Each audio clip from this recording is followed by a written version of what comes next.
अरे अपना फोन तो चेक कर लो।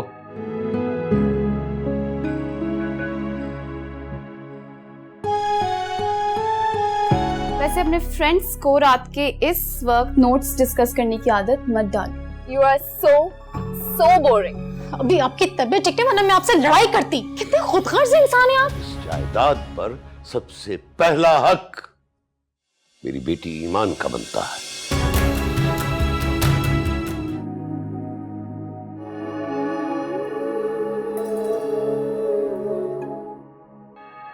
अरे अपना फोन तो चेक कर लो। आप कब आए? काफी देर से। तुम्हारी इतनी लंबी दुआ, इतना लंबा सजदा। बस ऐसी ही होती मेरी दुआएं और सजदे। और क्या तुम्हारी दुआओं की इस लिस्ट में मैं भी शामिल हूँ? कैसी बातें कर रहे हैं आप? जाहिर सी बात है। और कौन कौन शामिल है? वो सारे लोग जो मेरी जिंदगी का हिस्सा हैं,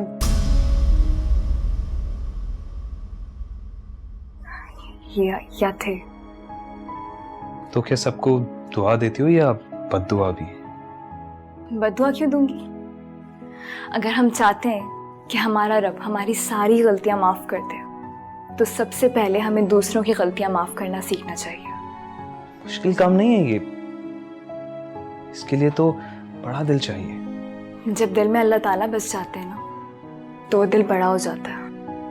और फिर माफी से अगली स्टेज आती है, जिसमें ना सिर्फ हम दूसरों को माफ करते हैं, बल्कि उनके लिए दुआ भी करना शुरू कर देते हैं। इसका मतलब है कि अगर मैंने तुम्हें कभी जिंदगी में हर्ट किया, तो ना तुम सिर्फ मुझे माफ करोगी बल्कि दुआ भी दोगी, है ना? ईमान, मुझे अब समझ आया कि तुम्हें कभी किसी दोस्त की जरूरत क्यों महसूस नहीं हुई।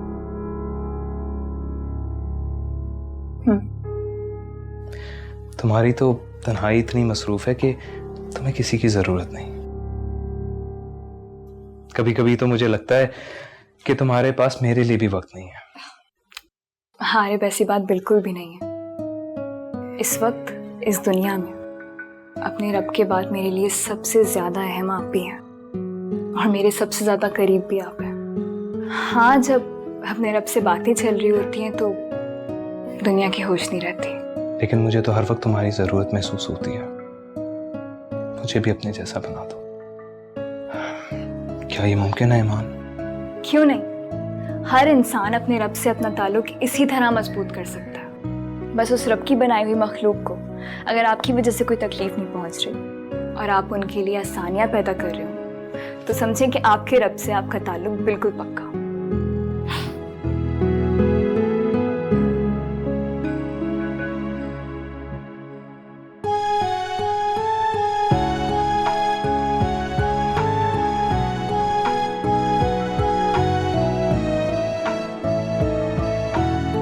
आप भी ना?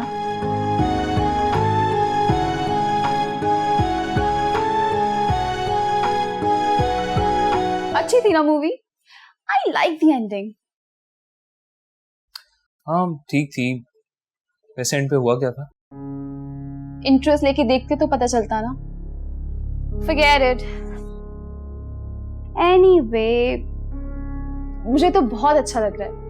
इतने अरसे बाद हम दोनों साथ हैं, है ना? हाँ, अच्छा लग रहा है। मैं वॉशरूम से होकर आया।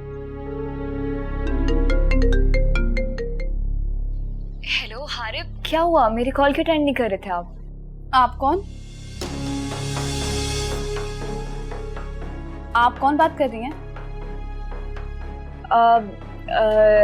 जी वो मैं हारिब की क्लास फेलो बात कर रही हूँ। उनसे कुछ नोट्स डिस्कस करने थे मुझे। क्या मेरी हारिब से बात हो सकती है? फिलहाल तो हारिब यहाँ नहीं है, वो आता है तो बता दूंगी। वैसे आप कौन बात कर रही हैं? मैं हारिब की फैमिली फ्रेंड हूँ। अभी तो हम बाहर आउटिंग में आए हुए हैं। आप मुझे मैसेज दे दें, मैं इन्फॉर्म कर दूंगी।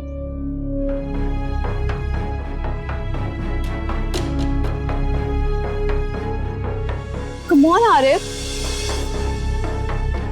No thank you. बाय। तुम्हारी किसी क्लास फेलो की कॉल आई थी। I am sorry I picked up your call, लेकिन फोन मुसलसल बज रहा था। ओह आई सी, वो बिल पे करते हुए देर हो गई थी। क्या कह रही थी? कुछ खास नहीं, कह रही थी नोट्स के बारे में डिस्कस करना है। वैसे अपने फ्रेंड्स को रात के इस वक्त नोट्स डिस्कस करने की आदत मत डालो, इससे आपकी कोई पर्सनल लाइफ नहीं रहती। तो तुमने क्या कहा? ऑब्वियसली यही कहा कि तुम अभी मसरूफ हो, और क्या। ठीक कहा, चलें? ओके। गाड़ी थोड़ी आहिस्ता चलाओ हारिस, और वैसे भी मेरा घर जाने का कोई मूड नहीं है। चलो चलो लॉन्ग ड्राइव पे चलते हैं। ओहो कम ऑन अंबर, मैं सुबह से घर से निकला हूँ, पहले ऑफिस, फिर मूवी, फिर आइसक्रीम। अब बस भी करो यार, क्या तुम्हारा दिल नहीं भरता? बिल्कुल भी नहीं। बट आई एम टायर्ड, मुझे घर जाके असाइनमेंट भी बनानी है और सुबह यूनिवर्सिटी भी जाना है। पर अभी तो सिर्फ 10 बजे हैं हारिस, कम ऑन। मुझे घर जाने में वक्त लगेगा, और वैसे भी मैं जल्दी सो जाता हूँ। You know, you are so boring.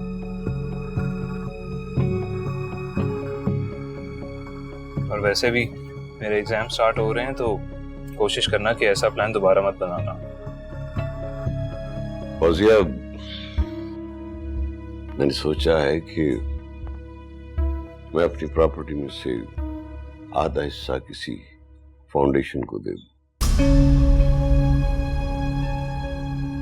Ahmad, ये आप कैसी बातें कर रहे हैं? अभी आपकी तबीयत ठीक नहीं, वरना मैं आपसे लड़ाई करती। कितने खुदगर्ज इंसान हैं आप। क्यों? इसमें खुदगर्जी वाली क्या बात? क्यों बात नहीं है? मैं आपकी बीवी हूं, आपके बच्चे हैं, एक बेटा है, एक बेटी है। इतने वारिस होने के बावजूद आप अपनी प्रॉपर्टी बाहर बांटेंगे?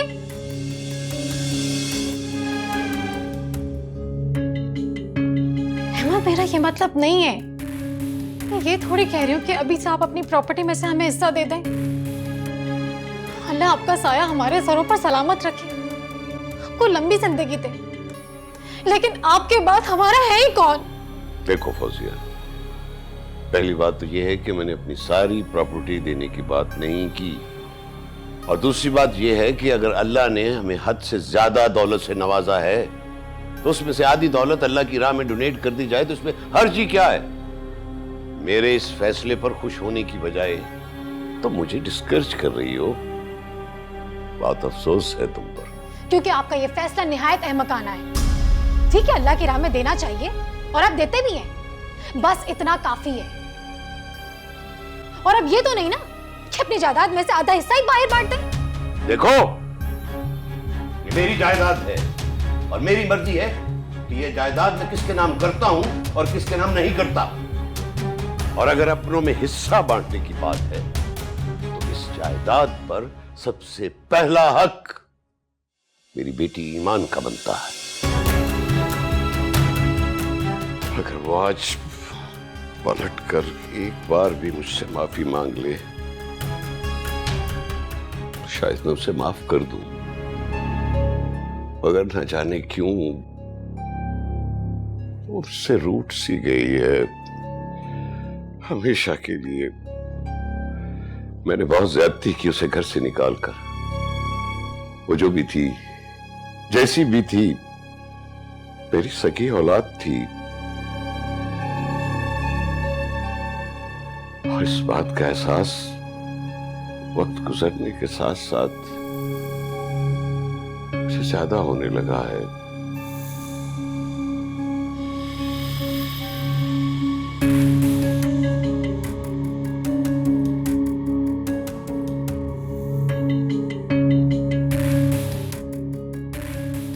तो ईमान के लिए तुम्हारे दिल में पैदा होने वाला ये नरम गोशा खत्म करना ही पड़ेगा।